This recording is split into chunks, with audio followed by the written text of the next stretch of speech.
GreyHatBeard Bitesize.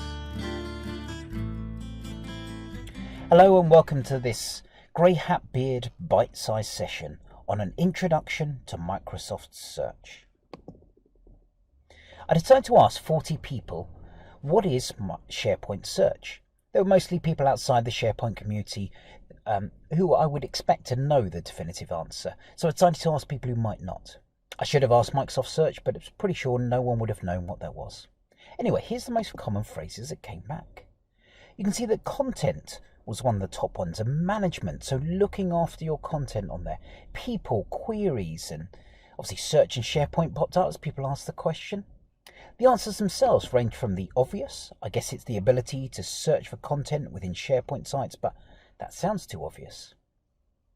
Others came up with great suggestions, such as it's everything from knowledge management to clutter management. So it's about clearing through that clutter you have to get the information you need.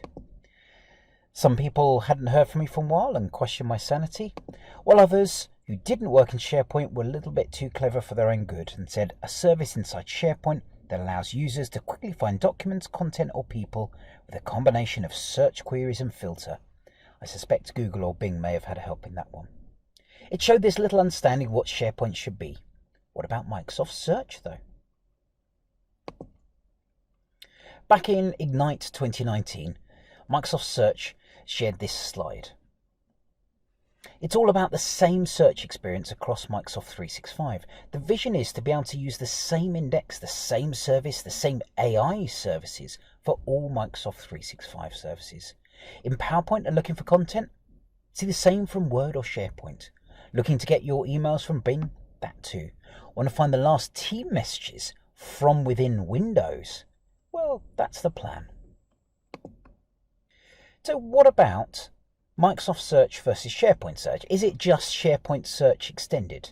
Many of you listen to this will probably have come from the SharePoint world and know how powerful SharePoint Search can be. However, it's actually built on top of the Bing engine. Does that mean that SharePoint Search disappears? No, far from it. Instead, SharePoint Search becomes one of the sources for the search service. It's then indexed into the central service, along with Office.com, Outlook, it's upcoming soon, Teams, Bing, etc. But it doesn't stop there.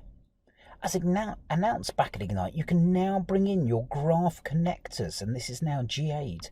So you can bring your external data sources and pull those into the main search service, so it becomes your single enterprise search application. For now, you need to know that you can search from all over. You can go into your Outlook, you can go into your SharePoint, your Microsoft 365, even your Office documents, and coming soon will be Teams and Windows. And from that search, it will be going to the same index and returning the same results. Keep a look at the rest of this series to find out even more about Microsoft 365 Search. Otherwise, thanks very much.